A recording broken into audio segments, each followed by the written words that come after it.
Edwards on the drive, goes inside the floater.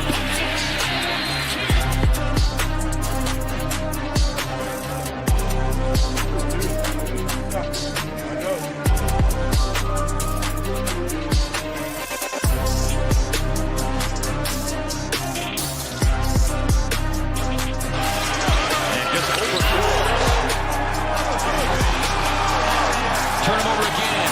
Booker scoops it up. Booker brings the boom. We are live. We're on Pure Sports NBA Hardwood Show, breaking it down for you. We got, I think 7 games today, some big prize pools. And of course, it's that time of year. We are here, March Madness. I got to go to Big T first because he absolutely loves March Madness. I saw him tweeting about it and getting excited. So, Big T, are you excited for March to be here? It's always the best. You get March Madness, obviously college hoops, and then you get the Masters right after it. Everyone loves the Masters. Early April, I believe. One or two weekends into April, and and then you get to the NBA playoffs coming right behind that. This is kind of a little bit of the slow time, but we still got. That's the good thing about Run Pure. We got everything. We got tennis. I think there's a big tennis event coming. We got MMA, NASCAR, another good weekend NASCAR, MMA for us, and also the main stuff, PGA, NBA, NHL, everything, one price. You have all the sports for one price. You can use the code RPS15 for 15% off your first payment. AP, you got the Chiefs shirt on, so, even though the Chiefs aren't on, you're still dialed in, rooting them home, being a homer, but how are things going over there? I know I got to update my rotation. It's a pretty condensed rotation of clothing. I think we're all probably like in the same group as far as that goes. But yeah, I need to retire the Chiefs gear for just a little bit. I was cracking up looking at as the show was starting. I was looking at the cover. I always got to see the mojo. What the graphics team put on there for the cover. We got Kyle Kuzma and Jordan Poole. Neither on the slate, I don't think, tonight. So we're starting off good. But yeah, Monster Week, tennis-wise, it's Indian Wells, I believe, is the event.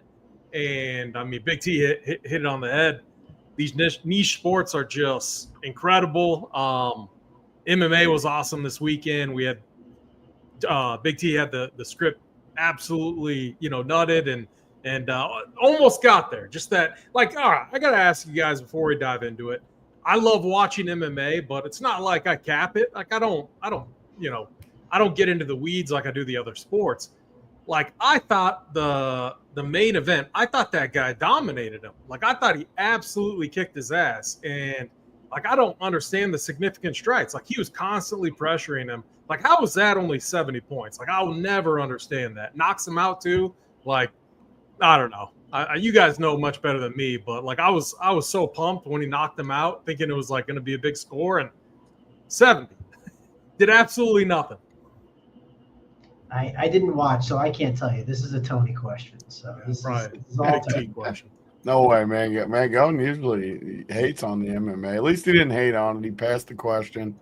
But yeah, I mean, the problem is striking always. If you strike, you get screwed unless you're a girl, and then they give you all significant strikes and you score more. It's just part of the process for sure. And he just got credited for literally nothing. And it ended what? Did it end in the early third or I forget when it ended, but the scoring was just absolutely brutal. And it's always been that way though. You got to score more towards the wrestlers and towards the people that get takedowns and control time and stuff, because you get no credit for just dominating striking, which he did. I mean, the dude was running from him even before the eye poke. But yeah, part of MMA, super annoying, but it is what it is. We'll be back at it next week. Yeah, it's a pretty big card this coming up week. So I know we talked a lot about the niche sports and stuff. I'm sure I will play next week. I spent 5 to 6 hours with DC at Hooters watching MMA, and I watched him lose every bet basically. So I need to take a break from the weekend, and we'll dive in this coming up. I still haven't missed an event since COVID. You got to watch. You just watch them every week. You log in, man. Going and money to be made. Yeah, I mean, so some Do you weeks have COVID right now, Tony? Sounds like you're battling something. Yeah. Do we need to announce it like the NBA still does? Like if a player's sick, will say non-COVID. I was laughing so hard. The voice is hurting a little bit. I'll be honest. I had to come on with the boys, but the voice is hurting a little bit. Were you yelling at your kid's game this weekend? Probably. I mean, that could be what it was. I don't know. I don't know exactly what it was, but it feels like that. Did you get any kicked out of any leagues again like you have in the past? I never got kicked out of no leagues. Yeah, you got kicked out of a league coaching. You told me. You said you couldn't. Yeah, that was that's true. I got my own team now, though, the Run Pure team, where you can't get kicked off your own team. It's fair. I'm just saying it's happened. There's a time that you told me a story and I laughed. I thought it was funny. So it's true.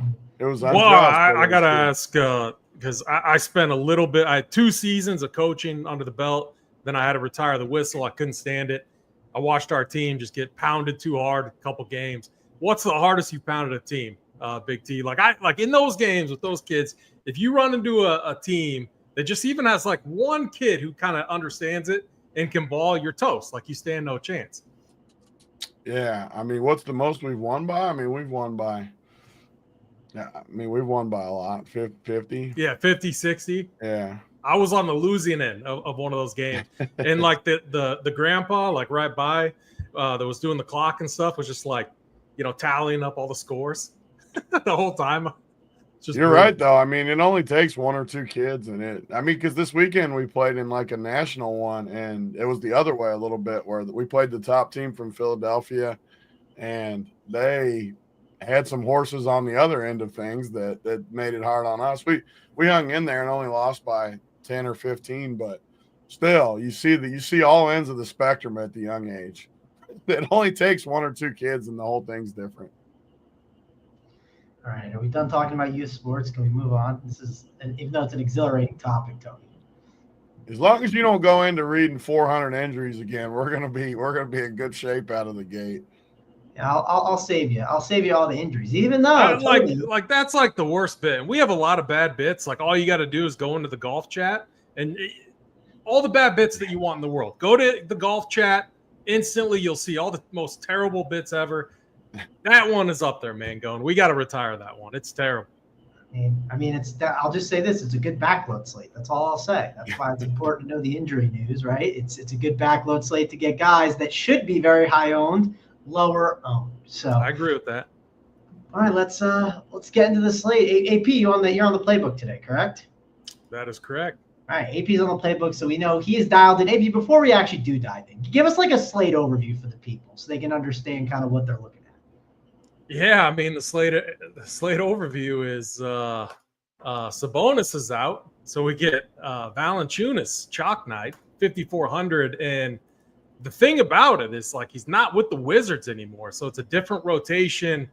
Like with the Wizards, I mean, yeah, Joe Val, is he dusty? Of course he is, but with the Kings, like they like to run a tight rotation.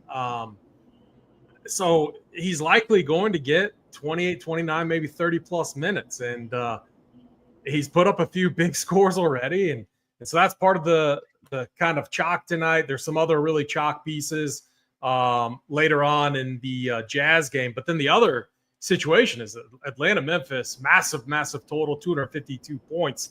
Has to be the highest of the season. I track a lot of those things, and I can't remember a total this high. The pace is going to be absolutely insane. And we get kind of a condensed rotation on the Atlanta side. And then on the Memphis side, we got Santi Aldama, who's questionable. So that game should project to be one that we want to target. Yeah, Jonas Valanciunas chalk night, my favorite. We'll definitely talk about it. I don't know how I'm handling it yet. I'll say this. I'm sure maybe the show will help me out to help me make a decision on it. But he's a guy that definitely haunts me. I hate him, but we will discuss it. That game is a little bit later. Let's kick it off with Golden State and Charlotte. Steph Curry back in Charlotte. I know he was talking about his number one spot he has to see when he's in Charlotte. It's Bojangles. So he'll be sure to be at Bojangles in order to get his food and geared up for this game. Of course, we got LaMelo Ball, who I absolutely hate talking about. He will be low owned at least. And honestly, in general, this game does look to be low owned besides Draymond Green. at around 17%. So Big T, let's go to you first because you are Big T 777, right? You like to get out in front sometimes and play a lot of the early guys, but this does not strike me as a game that you are going to load up on. Maybe I'll be proven wrong, but what's your thoughts on Golden State and Charlotte? Yeah, I mean, I've struggled with Golden State most of the year. It's just they play a lot of guys. Now they got Jimmy Butler. I mean, besides Curry just going nuts last week, I don't remember ever like being mad that I didn't play Golden State guys either. They don't come through for you very often. Even tonight, they got what, 2, 4, 6, 8, over like 11, 12 guys projected. At least 10 will play.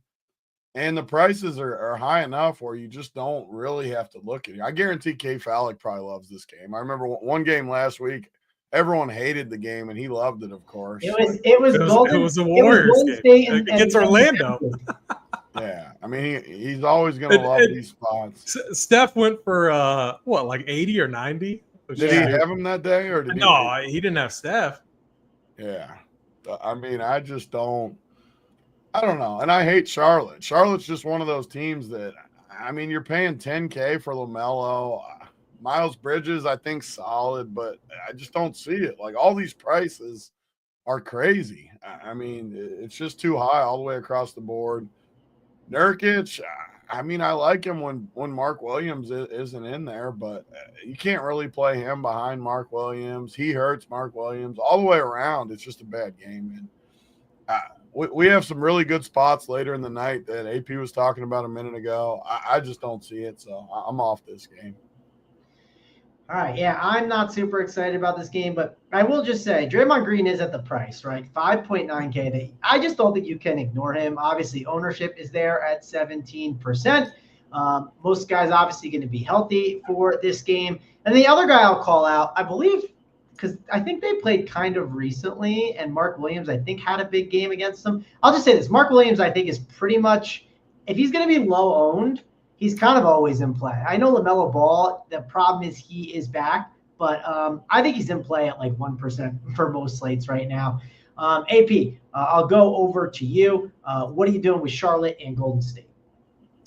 Yeah, the problem with Draymond is he's center only. Like, I don't know what DraftKings did that, when he has that power forward and center eligibility, obviously it creates a lot more flexibility. Now that he's center only on a slate where arguably, depending on like what your stance is and what you're doing with Joval, where we have a free square, like I feel like he's probably pretty close. 5,400 on Joval. I mean, maybe there's bust potential there, but it looks pretty good.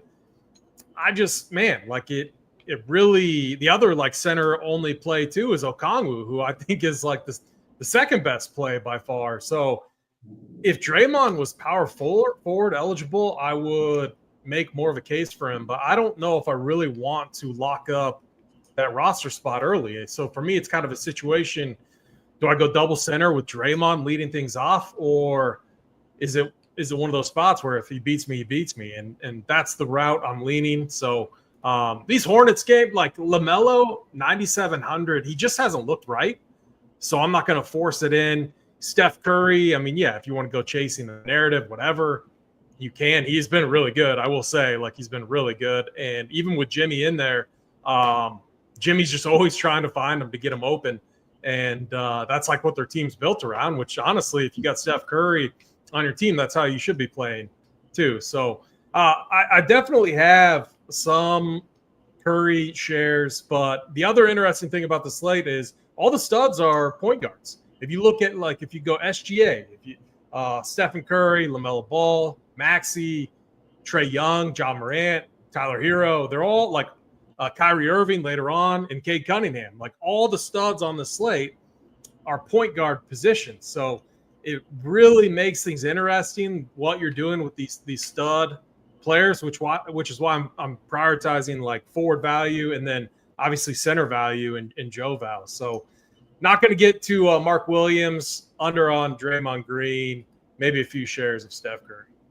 Draymond is such a Mangone play that it's not even fun. Like that, when I think of Mangone play, I think of Draymond Green at 5,900.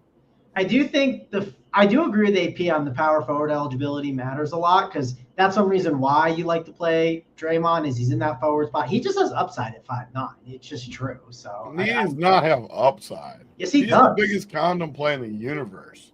Not really. His upside, he has the same upside as Tobias Harris, who's out tonight. That's Mangone's guy. I love that I you know. said that. That's why I said it's Mangone's guy. If you get 40 for him, that's great. If you get 45, that's great too. Like that's all. I think you need his more than ultimate 40. ceiling. You don't, Tony. I don't think you understand how shitty forward is most nights. Most nights it's You at. need more than 40 at center only, okay? Because I agree at positional center. flexibility matters. And I agree the other at options. center.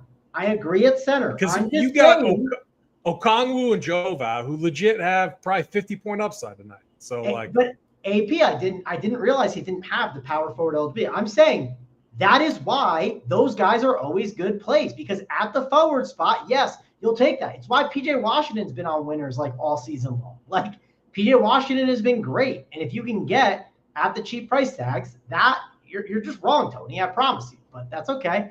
We'll again, he's center though tonight, so it doesn't really matter. I wish he was power forward just so I can make fun of you even I wish he was. I would Draymond play. Green. I would play. like this rotation's going to be so deep. Like Quentin Post is going to get in there. He's been really good also, by the way, but he's also center only. Buddy Hield, like Gary Payton. Dude, the Warriors are going to play like 11 guys. We can't play Draymond. Again, if he was power forward eligible, I would like him a lot. I'll play him more on FanDuel. I'm sure he's got the power forward. I want to let you get your Hundy back from Russell Henley versus whatever bum you took. Daniel Berger wasn't a bum. He was spraying it in the water over and over. Like, what's our point total here is Mr. Upside at power forward? I'll let you pick it. So if I'm getting what number? I want under. You name the number. You're having me bet upside. Do I get odds then? No, just you name the number of what he should get at that price, and I'll take the under. I'll let you pick it. I mean, I'll save 1 fantasy point so I can just. Oh, okay, man. Yeah, one. You got to be somewhere around his projection. I mean, you would just say his projection. He's 6K, Mangone. You said we can play him. Like, put a realistic number out there. 32, 33. Tony, I don't know. Like, I don't know what it would be. Like, well, I'm letting you pick somewhere around it. 35 and a half. This is not something I feel like wagering on. He's not power forward eligible. He's only center eligible. It's different. That's why I've tried to create a wager. I want to make because fun it's of not. your It's not because it's not good if he's not. I've said this over and over. He's not power forward eligible, Tony. Like for the 30th time, it changes things. I agree with this. Yeah, I mean he's not. Again, if he was power forward eligible, it'd be a lot different. But he's not, so it doesn't matter. We're going to move on. Let's go to the next game. Next game up is Portland and Philadelphia. We got Tyrese Maxey, Paul George. Paul George is the key injury situation in this spot, of course. Kelly Oubre as well, both with questionable tags. If both guys are out, obviously it's going to help Tyrese Maxey a ton. He'll be someone that we'll be pushing onto our teams. This game also starts at 7 o'clock Eastern. So we will like this game, obviously, if these guys are out. If one is out, it's going to bump the other. And then, of course, Maxey will get a bump. And, man, Quentin Grimes has been incredible, too. He's another guy that you could consider. He's 5.8K. Tony does not like guys in the high 5s or 6s, so we'll see if he likes Quentin Grimes. I don't like guys in the high 5, 6s that get 30 every game. No, I don't like those guys. Well, let's go to you, though, Tony. Talk about what you're doing with Philadelphia. Clearly, this news is a massive piece. And, of course, Portland, they've been a little bit of an annoying team as of late with all the injuries and stuff. And they have so many different bodies. Klingen's been in foul trouble. So, listen, these guys are in play because of how bad Philly is defensively, but it's kind of hard to play the guessing game. So, Sixers are probably the side we're going to want to figure out the most, but hard to figure it out without the news. We got K. Reed, too, loves his Sixers are just so damn. I think he's joking this time, but I still love it either way from K. Reed. But I mean, Portland. I think Portland's killed me more than any. One day last week, me and AP were all over Portland, and man, they just pissed me off that night. Their guys, like I think that was the night Shadon Sharp went off. Danny played like 12 minutes or something stupid, and one of those nights he got hurt. Got it, yeah. But it was just so freaking annoying how it happened. I just feel like every time I get on this team, I get let down, but it is a good spot. Philly doesn't play defense, and these guys are somewhat cheap. I don't like Simons that high at 7K. But Danny, I always like Danny. I don't know why. I mean, he's just solid, and his price is cheaper and cheaper. So I like him. Klingen's price feels pretty fair to me now, but I do think he's always got upside with his block upside and stuff. So, but like you guys said, center, it's going to be tough to really reach at center tonight. You're just going to have guys that you have to play. Kamara, I don't know. I struggle with Portland, a lot of these guys. And the Philly side is going to depend on the injuries. But Maxey has to just be a total lock if those guys are out, especially Paul George. And Grimes, too. I mean, I kind of feel like they might sit these guys, right? I mean, they don't really have that much going on. You would think they want to lose some games and kind of go the other direction here and repeat the process. But I don't know. We got to wait for news here. If those guys are both out somehow, I think you can just jam Philadelphia hard. Like these guys are going to crush. But we got to wait a little longer. Yeah, it's definitely hard to figure out what to do without the news. AP, I'll go on over to you. Obviously, the Sixers lineup can change if Oubre's in or Paul George or both are out. This is the first game, so we're lucky enough to be able to get that news ahead of time so then we can react and figure out what to do. How do you plan on attacking this game, AP? I mean, the thing that's interesting is, Philly is still running a really tight rotation. You can just see it pull up, the game a few days ago against the Warriors, which they won. And they won, and like Tyrese Maxey was terrible. Something's up with him. He's been pretty bad, but I do agree with Big T. He's dealing with a wrist injury that he's been like basically changed his shot a little bit because of how bad it's been. I don't know why he's fighting through it, but he is. So yeah, playing 40 minutes and he's just looked terrible. But I mean, it was Quentin Grimes last game that won it for him. Dude could not miss. Like, it was absolutely insane. He is streaky though, so like, if he was going to be chalk, which I don't think he is, I would definitely be under on that. But the other side of it is if one of Kelly Oubre or Paul George is out, then yeah, you've got to consider some of these guys. So really, yeah, it does depend on the news. And like even Paul George, if he's in there, I don't know what, like Paul George is so dusty, but he's trying and he's playing heavy minutes. I don't hate the matchup. He's shooting a lot more. Like, he's more aggressive now, which if you go back a week and a half ago, the other problem with George is like he was so timid. Like, he was playing 38 minutes and he was taking 7 shots. It was really weird to see. So at least now you're seeing double-digit field goal attempts per game. Not really making a ton of shots either, but he would be more in play. So this game definitely depends on the news. I guess the other thing I would worry about, like the Blazers are playing hard right now. Now, the second I say that, they'll come out flat. Being that they, were in an OT game yesterday, they should have beat Cleveland. I believe they lost that game in OT. They had a massive lead. Yeah, Cleveland came back and got the win. But the thing that I like about Portland right now, I love and hate it, but they're running a really tight rotation. Kamara's been awesome. Shaden Sharp with Jeremy Grant out should slide into the starting lineup. Denny Avdia has been really good. Obviously, massive triple-double yesterday. Simons is more of a raw scoring dependent kind of guy. And then I've been playing Scoot Henderson probably more than I should. But right now, his role off the bench, if he's playing good, they're giving him 30-plus minutes. And he's just a guy that will randomly nuke, for 40-plus, and he's like never owned. So in MME formats, I definitely keep him in my pool and I get overweight. So I really like this game because I think Philly's just been bad defensively. But the problem is who do we target? I want to say Denny, and if it's not Denny, it's like Sharp going off. And if it's not Sharp going off, it's Simons going off. The one thing that I am confident in is Klingen, man. He is always in foul trouble. He fouled out in 11 minutes against Cleveland yesterday, which was just absolutely insane. So the other side against it, he won't be owned at all, and they'll probably need him tonight, and he probably has the freshest legs out of everyone. So 5,700 unowned in a matchup that bigs have been absolutely torching right now. So Klingen is like that $5, 100K up top type of play. Keep him in your pool. I think it was 4 or 5 games ago, he put up a 50 piece out of nowhere. outside of that, he's pretty much been a bust. Yeah, he definitely has upside at the price. But again, center's kind of loaded, so it just depends how much you want to take that risk and at what ownership it's at. Good question here, Tony. Is this a 2-game slate where you can fade the first 2 games and wait for the Houston news? Problem is, it's hard to make that decision right without knowing the Philadelphia news, Tony. But what's your kind of thoughts on how you're attacking this? Yeah, I mean, if those guys are in, you can definitely do that. Even though I like the Portland guys, I do agree with AP. Like, I think these plays are pretty good.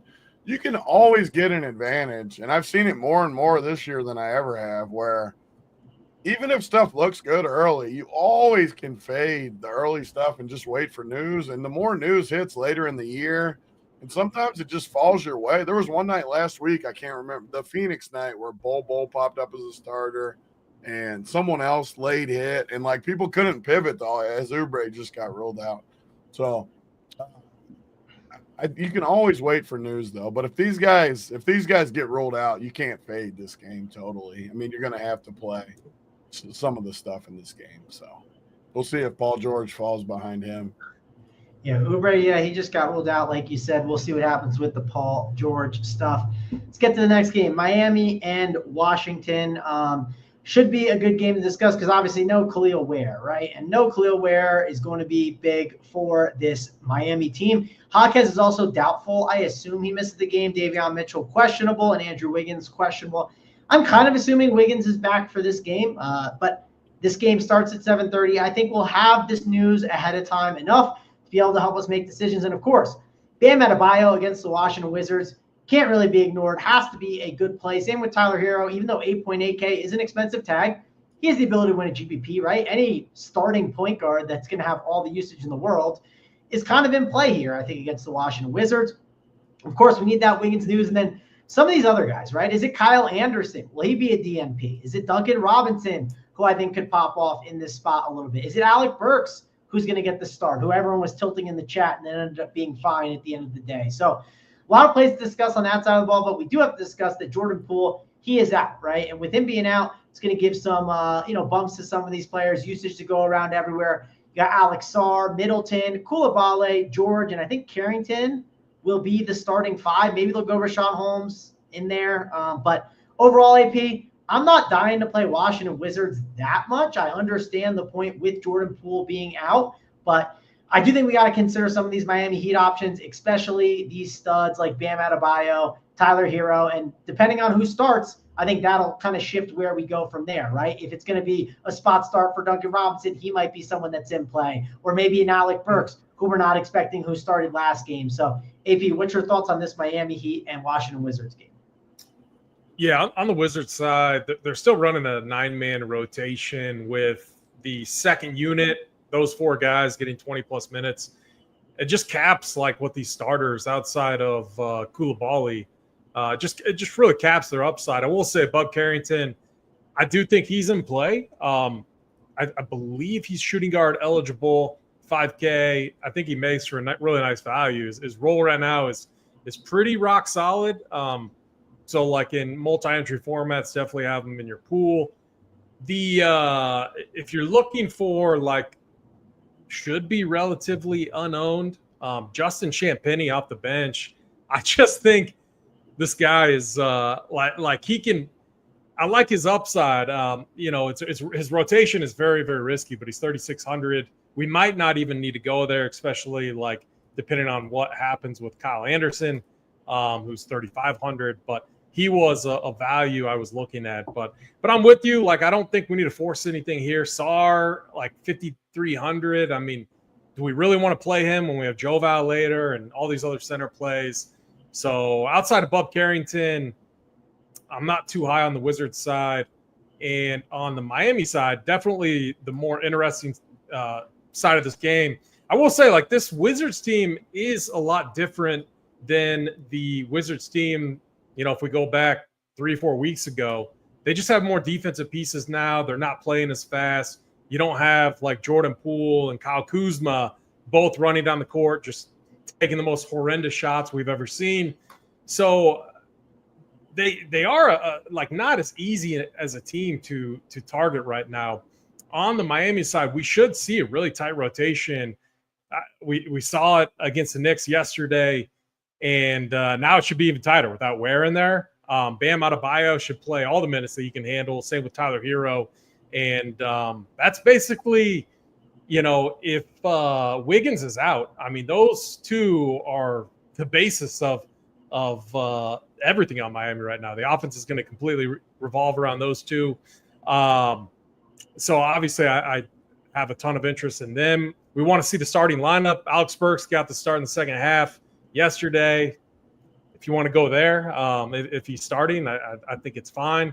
I really want to see what they do with Ware gone, because he's been playing really nice minutes. It's either Kyle Anderson. I mean, it's dusty, but Kevin Love, is he active? He's 3K, center only. Probably can't go there. But again, you never know at this point of the season, like what's going to happen, and they're just running out of bodies. Like you got Haywood Highsmith that doesn't do much. He's out there playing defense. He's a 3-and-D guy, and he never gets too many looks at three. So you're going to have some guys here that will go off. It just, it's a function of usage and where everything's going to go. It's do you play those guys, or do you play some of these peripheral pieces here against the Wizards? So like the Heat side, under on the Wizards side, not like my favorite game on the slate. Yeah, it's definitely not like a favorite game, like you said. And depending on how news shakes out, right, if we get a lot of Houston news earlier on, that could really shake the slate up, and maybe people move off of some of these Heat options when there are some good plays here. But we definitely need the news. I'm not dying to play Wizards, Tony. I'm curious to figure out where you are on that, because obviously no Jordan Poole, right? There is some usage to go around. This would typically be a spot that we would like, but just based on this slate, for me, I'm not really getting there as much, and I like the Miami Heat side a lot more. So what's your thoughts here? Yeah, I kind of agree with what AP said about Washington, where we're used to Washington just being a turnstile on defense, but you add in guys that are more veteran-based, and you get rid of Poole and Kuzma in the lineup, and it just makes things a lot more condensed as far as they're not going to be as – even like, Marcus Smart's super dusty, like some of these guys, but it's going to be slower pace, slower total, especially against Miami. So it makes it tough. I don't see anything from the Washington side. I like the Champagne call, though. That guy was a stud in college, just like his brother. They're stat stuffers when they play. I really like He's that good, play. man. Like a sneaky value guy. You might not need it, like AP said, but I like that pull because I didn't see him on my list, so I gotta bookmark him just in case. And the Miami side, I don't know, man. We got to see who starts, who's in there, but I'm not excited to pay $8,400 for Bam. Hero would be my guy if it was anyone, but it's not the same Washington team. I just don't see it. You have really good games on this slate. You have games I want to attack, positions I want to attack, and this just isn't one of them. So I think I'm off unless the news hits right or we get a weird starter. Like if Alec Burks or something starts at 3,300, you'd have to probably play him. At least I would. But besides that, I don't really like this game all that much. All right, let's keep on going. Let's go on over to the Atlanta Hawks and the Memphis Grizzlies. This game starts at 8 o'clock Eastern. Important to note, another game that starts at 8 is the Houston Rockets and the Oklahoma City Thunder. So that's a big piece that we're obviously waiting on that news for on this slate. But let's dive in and talk about it. So obviously Atlanta Hawks are games that we like to target, but we are waiting on Santi Aldama questionable and Ja Morant questionable. I don't know if you have any information on that AP from our guy Memphis Doug, but if Ja Morant sits, right, this is going to give some boost all around for these Memphis Grizzlies. We're clearly going to like Jaren Jackson and Desmond Bane. They always get a bump. It'll be probably Scottie Pippen starting at 4.4K, so he would get a bump for sure there. The Atlanta side, they've definitely been playing a lot better basketball. Onyeka Okongwu, 6.1K, basically like him anytime he's at this price. Trae Young, 9.6. I haven't been playing him as much, but it's not a terrible spot for him. Dyson Daniels at 6.8K. He's someone that never leaves the court because he's just been a beast defensively. And then, of course, Karis LeVert's been there off the bench, and he's definitely provided a spark. Even Terrence Mann, I saw you talking in the Discord chat about the addition of him, AP. So talk about this game, though. I know the Ja Morant news is super important, but what are you doing with this game? Yeah, I think, Ja has to play. Like, if you're in the West right now and you're kind of in this group where it's like the Grizzlies, Nuggets, Lakers, Rockets are right there. And then you got these teams that are starting to climb, Timberwolves, Warriors, Clippers. Like, you got to play these games. Like, all these games are starting to matter now. The West is loaded. Like, you can't risk it at all. And so I think Ja plays. He was at shoot around as well. So that's really good news for him. So on the Atlanta side, like the total is massive, and just looking at their rotation. So they continue to start Mohamed Gay, and he plays like no minutes. Like, I have no idea why they're starting him just to play like 8 or 9 minutes. It makes absolutely no sense to me, but that's what's going on. But really, if like you look at him as kind of a non-factor, this rotation's really, really tight.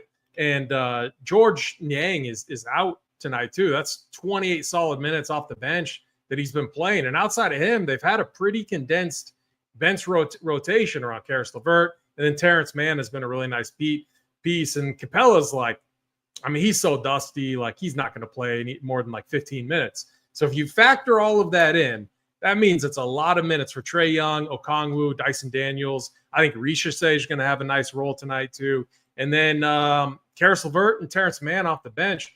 Terrence Mann is like, he can be kind of tilting, but when he gets going, like, he looked really nice the other night. So I think he's fine. Karis LeVert, a guy that can create.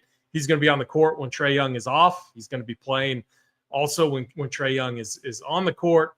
And then Ricochet. Ricochet is one of my sneakier forward value. Not sneaky, but 4,500. I just think like they're going to need his size, more so length, against this Grizzlies team. He could get bullied for sure. I mean, all of these rookies, none of them are really standing out, but I don't see how he doesn't get 30-plus minutes tonight. And if he gets going, I mean, he can be fantasy relevant for sure. And then Okongwu, I think, obviously I'm going to play a lot of Joval tonight. My second favorite center play is Okongwu. His role is incredible. He's too cheap, 6,100. And I'm not too worried about this matchup as well. So obviously a game I'm going to have a ton of interest in.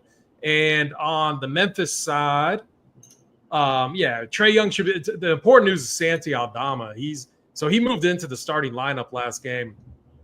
Zach Edey came off the bench. Aldama's price is up too. He's been so good. If he plays, I think he's in play. If he doesn't play, I'm boosting Jaren Jackson. I think you could see Zach Edey slide back into the starting lineup, and then it would be Brandon Clark and Gigi Jackson potentially with expanded roles off the bench.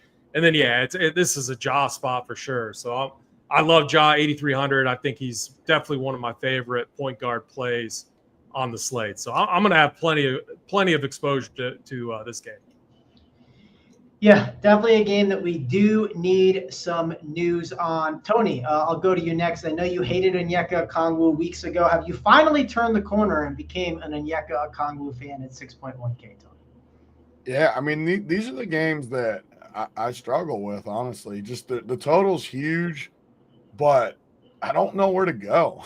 So I was hoping you guys kind of nudged me in a few directions, just because I know there's going to be good plays in this game. And honestly, the Atlanta side does feel pretty easy to me. I like the Atlanta side. I feel like I have a good read. But Memphis is just one of those teams that I just really struggle with who to play when they have all their guys in there, because their prices feel somewhat fair, but all of them have upside. Like Ja has upside, Jaren has upside, Bane has upside, and then these cheaper guys have upside as well.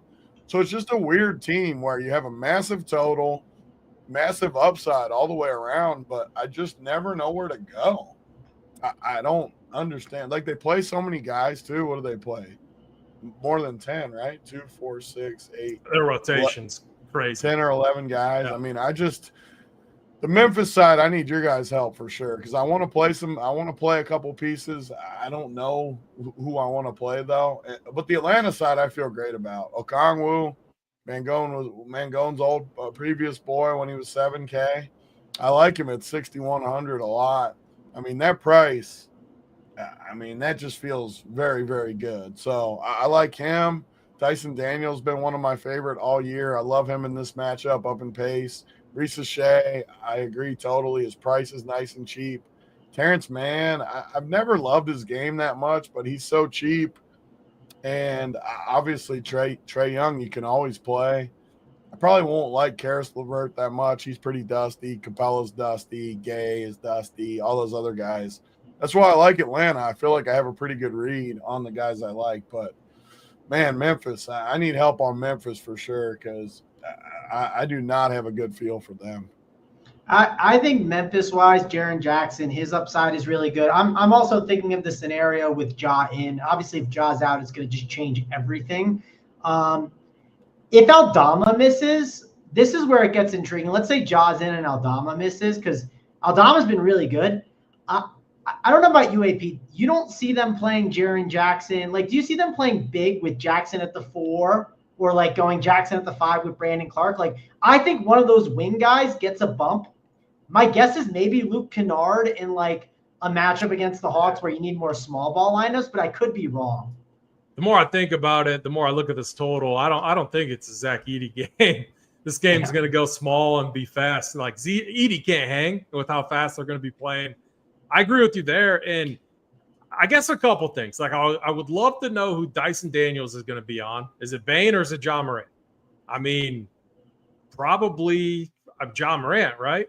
So It might be a Bane game. Like we saw it against who was it? One team, super recent. They just left John Morant like wide open from 3-point range, and he went 1 for 12. The Suns, they left John Morant wide open from 3-point range. I think teams maybe now again it's Ja. The dude can get to the rim. He's awesome. He's like what? Like prime Westbrook? Is that offensive to John Morant? That's kind of who I think of. I think it's offensive to Russell Westbrook. I think it's offensive to Russell Westbrook. To Westbrook, yeah. All right, maybe not prime, maybe but you get what I'm saying. I get the comparison for sure.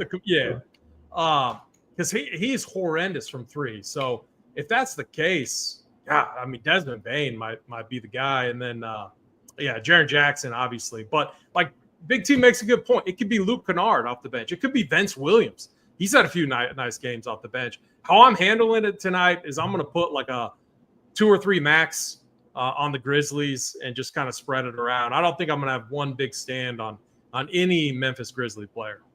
Yeah, I don't think I would want a big stand on him, right? Like I wouldn't want to like plant my flag with like 40% Luke Kennard or 40% Jalen Williams. If you want to mix and match those guys, great. But I could also see it be a scenario where we get such good value that you move off these guys, right? And maybe holding these spots is not a bad idea for this Rockets game that we got coming up. Tony, did we sway you on anyone maybe getting more run? I think it does go small, but I don't know. My guess is Luke Kennard, Jalen Wells, and like Vince Williams. That's how I rank those like cheap guys. I think it's just hard for me too because the prices all feel somewhat fair for them, even if they score a lot. Like, I mean, Luke Kennard at 4,500. I don't know what you would have to tell me to get me to be excited to play that. I mean, you'd have to tell me he's going to play 40 minutes or something for me to be that excited about it. I just struggle with Memphis. Yeah, I would take the last game he had. I think he had 32 in the last game, but like it's just – and that was in 24 minutes. But, yeah, I don't know if it's going to happen. It could be an 8-point game, right? He's a tournament play. You hope he's low-owned, and if he is, you take some small stabs. But you kind of hope you get this Houston news and you don't have to play these guys at the wing as much. So, all right, let's get to the Houston game. Big pieces of news here. So we got Dylan Brooks. He's questionable. Steven Adams, questionable. Tari Eason, Alperen Şengün, and Amen Thompson. It's pretty much impossible to break this game down with the current situation because we do not know who's going to be in and who is going to be out. What we do know is Jalen Green will play and Jabari Smith. I know Jabari Smith has slid back to the bench, but he could slide back into the starting lineup depending on who is in and out for this game. But yeah, we want to leave the roster spots open for these guys, no doubt. Then on the other side, OKC, we should talk about no, Chet Holmgren is back. I thought he was going to still be out for this game. I'm surprised he's actually still in for this game. But SGA, Jalen Williams, Chet, Hartenstein, all those guys are pretty much in play. I know there was a fight the other day. I think Lou Dort got kicked out of the game. Doubt he's getting suspended or anything like that. But you could take stabs on the Kaysen Wallaces, the Alex Carusos, the Lou Dorts. But with them healthier, I don't think it's as good of a spot too. The only reason I think I would even roster those guys is to leave the spot open for later on. So all in all, AP, I don't want to play that much OKC, but I want to make sure I'm backloaded for this game. And if the news doesn't fall my way, sure, I'll play an Aaron Wiggins or a Case and Wallace here and there. I have guys to fall back on, but this Rockets news is massive, and I think you want to make sure your lineups are backloaded for this game. What about you? Yeah, not a game I really like. They're all at shoot around. I don't really understand the questionable tags. Again, it's if you're in the West right now, you got to be playing these games. Let me pull. Yeah, they're in the fifth spot. AP, it's 5 guys questionable, right? So it's like you would think one of them falls. Yeah, I mean, Ime Udoka, like he'll probably kick their ass if like one of them if they don't play. Like, and they recalled these. Bobby posted in our Discord that they recalled this Dante and McVay dude too. So like you have to think a couple of them are going to sit. Yeah, that's it. It's definitely I freaking hate the NBA right now, though. You got to wait the whole night till this news, and it's just stupid. You don't. I had to pull over the other night because I'm like, it's obviously peak. Like, I mean, Big T knows, like with kids' activities, pull over just to adjust stuff, like all the time. All the time. Oh, it's insane. So I'm with you guys, and yeah, the Rockets are usually like one of the good teams with this. So this isn't a game I like a ton. I will say, like SGA, his price continues to come down. I think he's more in play. What we saw last night was Jalen Williams was just going off, and SGA late in the game was just letting him do his thing. Like they let Jalen Williams stay out there for and a little bit of scrub time just to get him 40 real points, which I thought that was cool that they let him do that. But with Chet back, I don't know. I'm just at the moment not really high on this game. Obviously, that could change if a bunch of these guys sit. Like obviously that would change a lot with Fred VanVleet out. So I agree with you guys. News that we obviously need to wait on. I guess the question becomes how much do we prioritize it? Usually in these spots, I'll look at like value because it's tougher for like a value that gets elevated by a big name sitting for them to bust versus like a Jalen Green if Fred VanVleet's already out, but let's just say another piece was already out and Jalen Green starts to pop or whatever, just as an example, at 7,300, he definitely has more bust potential than, say, a value piece that was elevated. So definitely got to keep an eye on the news here. I wanted to bring this up real quick. If you look at this is not something that I like look at very often, but the rookie of the year race, this pertains to the last game that we're talking about. It's Jalen Wells is the second highest favorite, which is kind of crazy because you're on Memphis, a really deep team. Like he could lose run at any point in time. He's not going to because he's been awesome. But then it's Stephen Castle, who is an absolute hooper. But Riche 18-1. If you look at the Hawks right now, they're in the play-in tournament. They're playing serious basketball right now. Like I think they want to make it. It's not like they can tank with where they're currently at. If they make a run and they're forced to play that guy a lot of minutes, I think he's an interesting pick for Rookie of the Year. Again, not something I've looked at closely at all, but I was just looking for a dog. He would obviously need to start playing a lot better, but the opportunity will be there. Yeah, I haven't looked too deep at that, but that is surprising that Wells is that big of a favorite. So I don't He's been good, but like we've said with Memphis, they're so deep. Like he can get lost in the mix at any point in time. So. And then Castle, like he still comes off the bench. Like I flag planted him yesterday, and he nuked, but it didn't end up mattering because of what the other shooting guard pieces did on that slate. Yeah, the other guy actually, it's pretty shocking. Khalil Ware is he's 20-1 on one of the sites I'm seeing. So Does he not need a game minimum? Ware might need a game minimum. 65 games, right? You need 65. Is that it? Yeah, I haven't looked at it at all, so I'm just literally saying that. No, but like the point is I think this Rookie of the Year race is like completely up in the air. So if you want to take the worst a shot, rookie class ever? Yeah, it's a bad one. It's not. It's got to be really bad if that dude's the one that got a chance to win. I mean, Castle's the heavy favorite right now. He should win because he's a legit player. Like he's good. Yeah, he's like the one guy I remember in college. I was like, this guy will be really good, but I don't remember anyone else being like amazing. So, yeah, I mean, what's his odds right now? He should win for minus sure. 190. That's yeah, it. Heavy. He's got to win that. Yeah, it's definitely a rough rookie class for sure. All right. Obviously, Houston, it's hard to dissect what to do with it, but we'll be in the Discord chat doing that. If you want to sign up at Run Pure Sports, use that code RPS15, get you 15% off. Let's get to the next game. We got to talk about it. Jonas Valanciunas chalk day. 42% owned according to SaberSim right just now. gonna skip over Tony. I think he was fine with it I'm too. glad he did, though. Yeah, I know. Talk about Houston. Yeah, sorry, Tony. Talk about that. It's hard to dissect this game, right? Like, I don't even know what to say. Oh, Like, it's so hard. This is why, I mean, I could go on a long tangent, but this is why I hate the NBA, and I think not hate the NBA. I love the NBA. I hate NBA DFS that you have to, the whole slate bases on waiting for this freaking news at 8 o'clock. I hate that. But, so why don't you just plan for the news? Like, that's man, there's stuff you have to do. Like, I'm not just sitting there. I don't like it's hard. It's harder than it seems. And then you still got to get on and pay attention as it hits. And when your kids are like 7 to 14, it's brutal. It's it's hard. Like, I get it. I believe me. I do understand what you're saying. To plan, have different plans, but it's not as easy as it sounds when you actually start. It just sucks that there's no other sport like this where your whole night has to be dependent on news that hits. I mean, is there any other sport even close? No.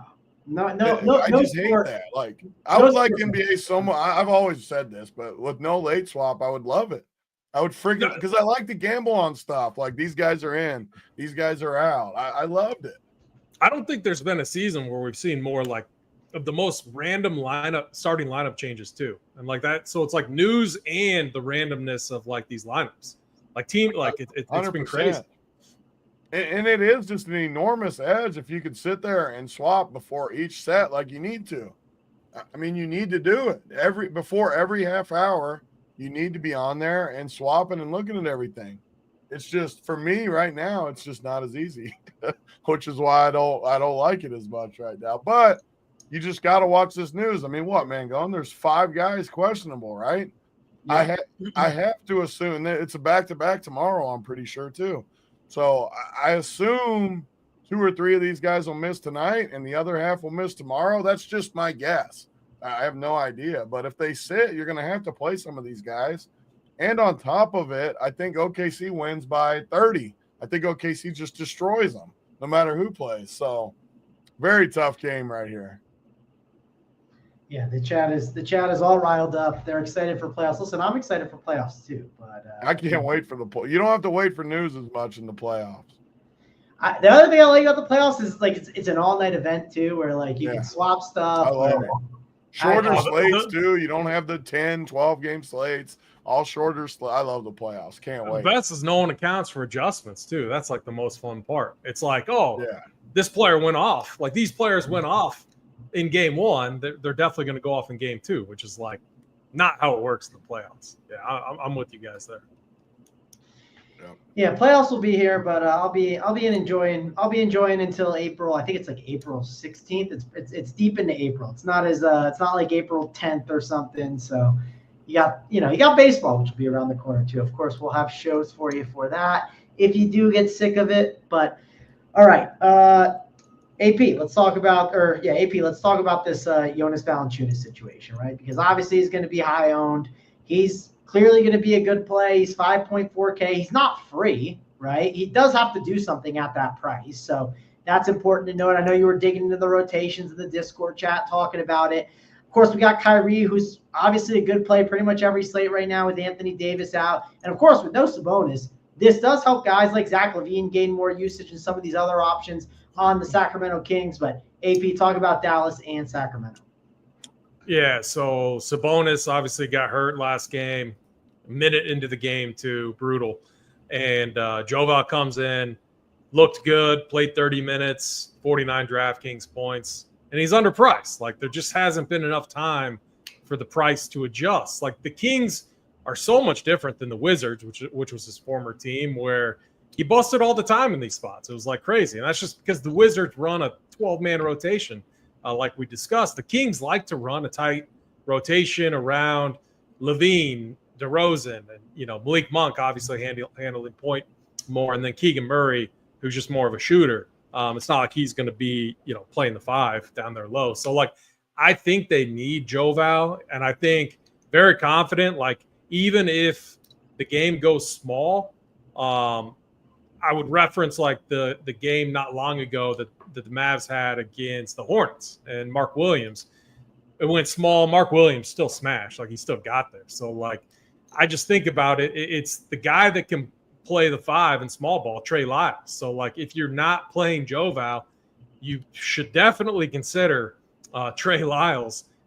I think that's a rule that if I don't lock Joval, curious to see what you guys do. I'm really tempted to lock him in the $5 and just spread it out elsewhere. He's kind of on that borderline range. There is bust potential at 5,400.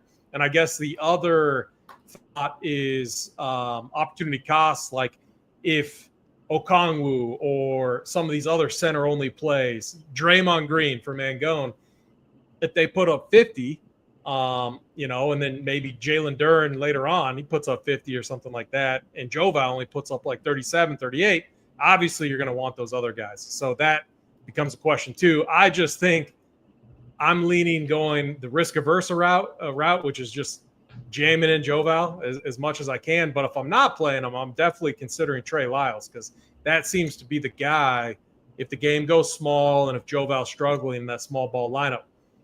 Zach LaVine, DeMar DeRozan, and Malik Monk, obviously the other pieces. I hate this team. It's so many mouths to feed. They're priced so high. Malik Monk, 7,700. LaVine, 7,800.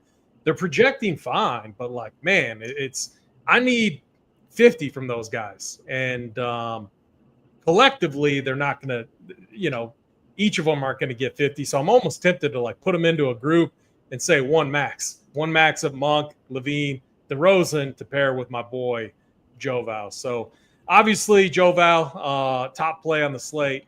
And then on the other side, I think the guy going kind of overlooked is Kyrie Irving a little bit. He's been really good, really consistent, usage rate massive, 9,500, fair price tag.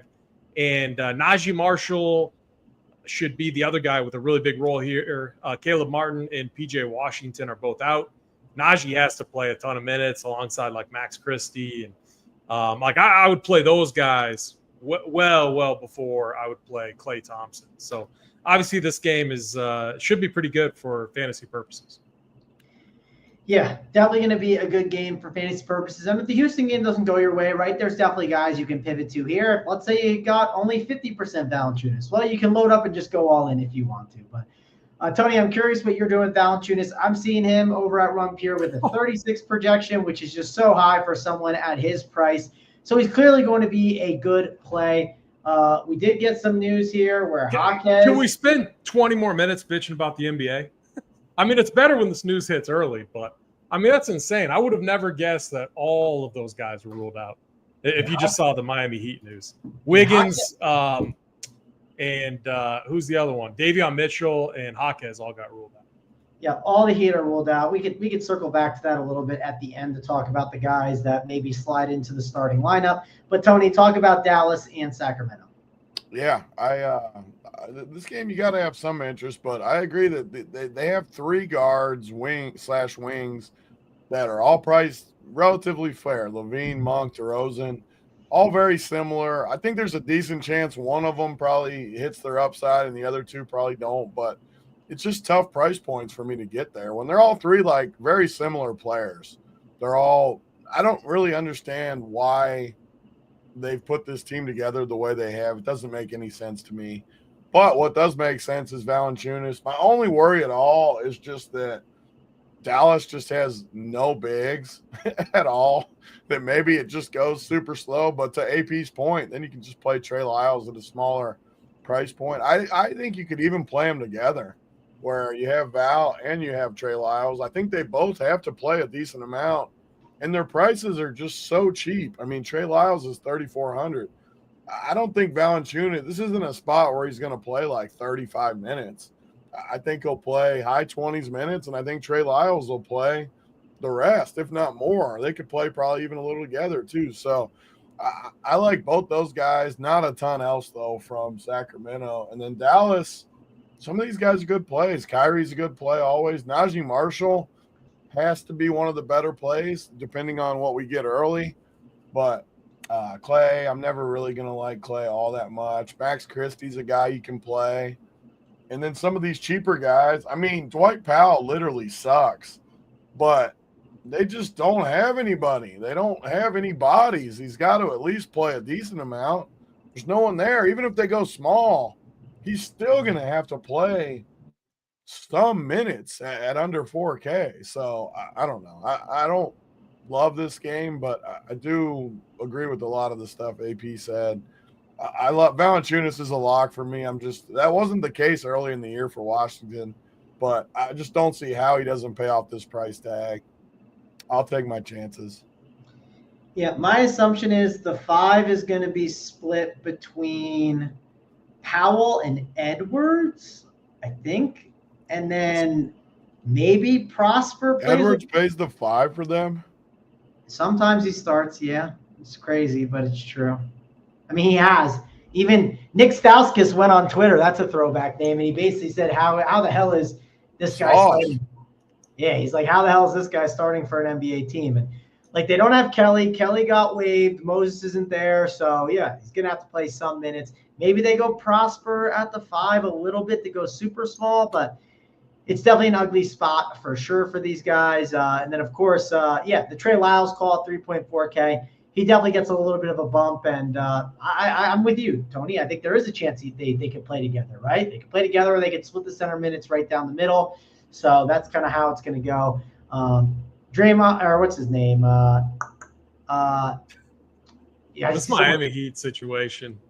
Let's actually circle back to that, because I think that's really been like a huge. They don't have anyone. So. We know like 9 active guys, right? I gotta pull up the. We know Hero and Bam are going to start, right? Like, that's for sure. Those 2 guys are going to start.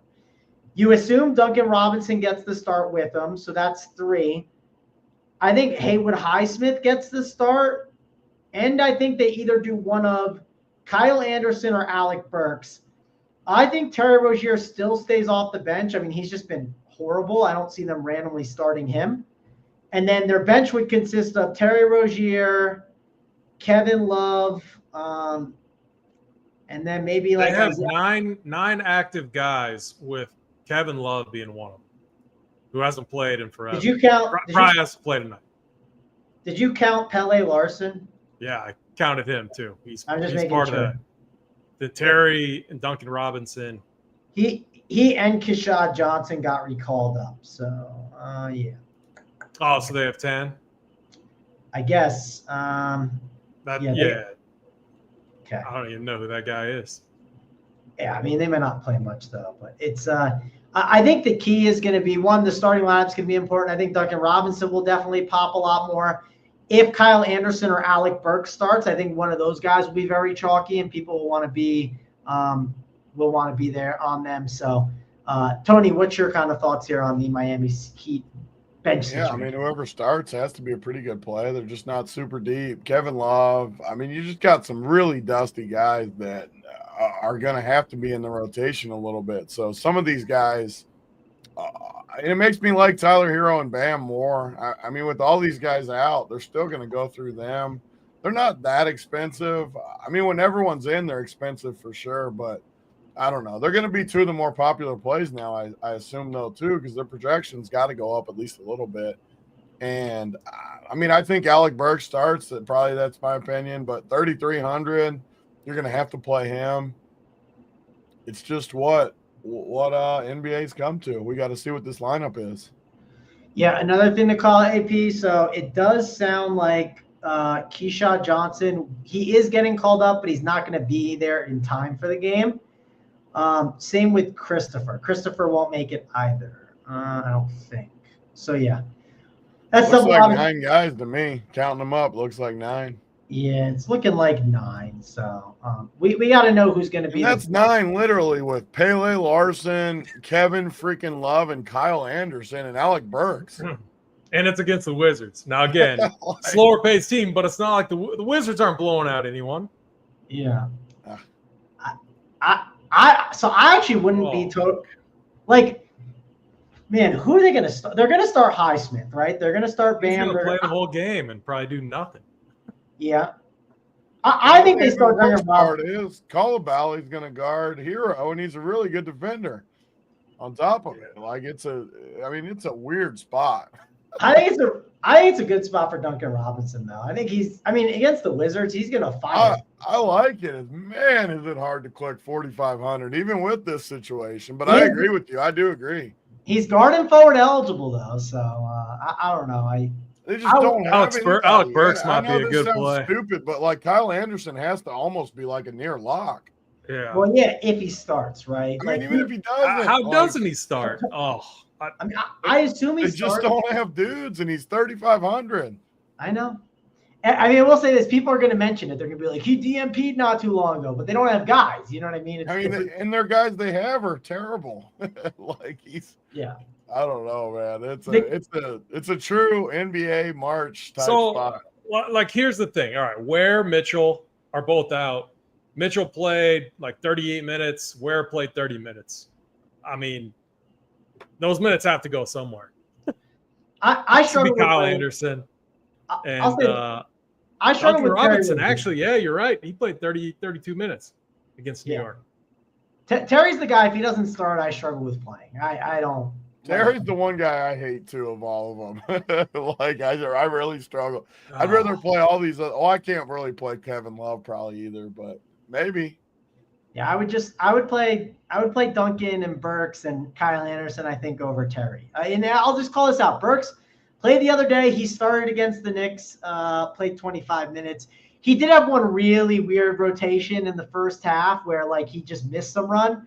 So I don't know, but I do think Burks is definitely, especially if he starts, he'll be a really good play at 3.3K. Keep in mind, Tony's 3.3, right? We talk about this a lot, right? If he's going to start at 3.3, like that matters. So, yeah. I mean, I don't see how, I agree with the more I think about it, Duncan Robinson, Burks, Kyle. I mean, you just have to jam Miami. They got 9 guys, and one of them's Kevin Love, and one of them's Rose. I mean, I could keep saying the same thing. And the other guy, and there's another one, Kelly Morrison. It's just, you just have to. And like Bam has to be out there too. Yeah. Even though I don't like Bam that much, I mean, you have to.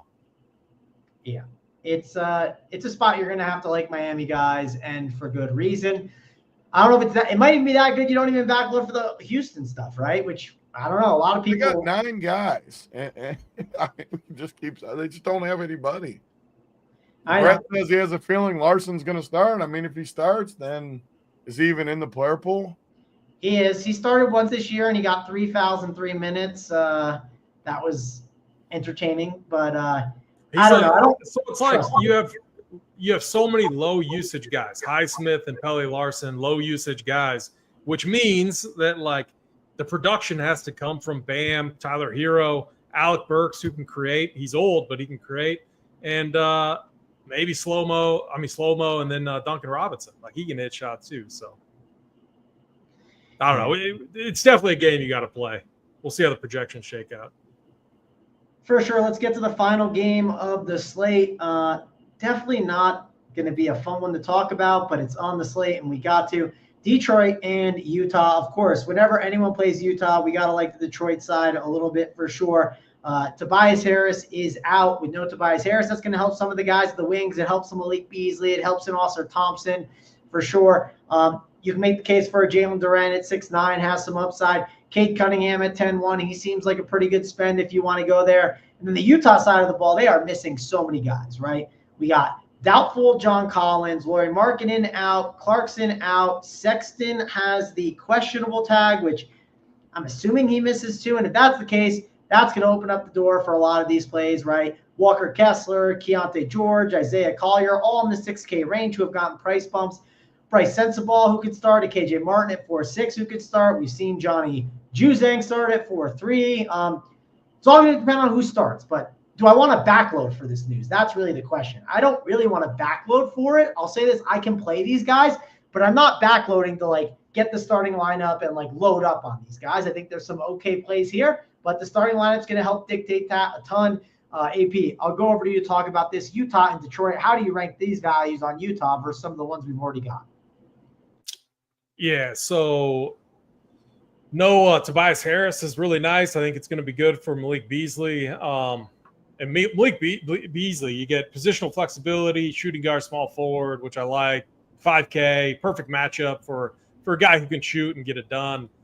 My problem is, like, I don't see how this game stays close. Detroit, they're a beast right now. They're playing really good. I think they're just in take care of business mode. They're, climbing up the standings really fast. They're in the East. They're in the 6th spot right now. And I think they're going to keep the pedal down. And so, like, for me, when it comes to Cade Cunningham, it makes it a little tougher to pay a premium. Just kind of like, I don't try to factor in blowouts, but man, this team sucks, and they just ruled out everyone. They're in full tank mode like they are every single year. It seems like Cade is definitely in the pool, but it's a little bit tougher for me to play him when we have some other spins that I think are a little bit more interesting. And the other thing about the Pistons, like, they're fine running a deep rotation right now too. Like, it's the perfect spot where Jalen Duren and Isaiah Stewart likely split run. They can easily give some more minutes to Dennis Schroeder in this matchup. We've seen K. Fallick's boy, Fontecchio, get run off the bench. He'll play about 15 minutes. Like, all of that time just takes away from these starters. So I'm not saying you can fade the Pistons. Like, I think Malik Beasley is one of the top plays on the board. And it's also, a spot where maybe Asar Thompson, if the game stays a little bit close, maybe he gets a little bit more run. That's been his biggest problem, capped at like 24, 25 minutes, which is really frustrating.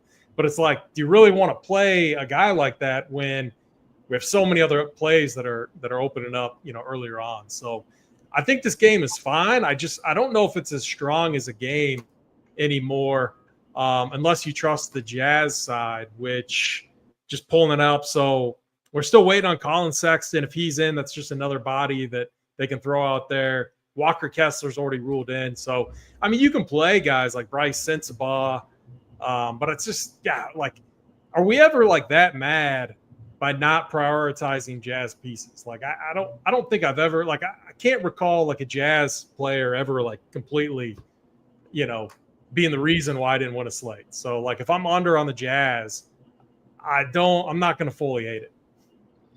No, I kind of agree with you here. And especially the prices are going up on these guys, right? Like, at 6K for some of these guards, they're fine plays, but I'm not super worried about them breaking the slate or anything like that. Tony, Detroit and Utah, I know it's an exciting game to discuss, but what's your thoughts?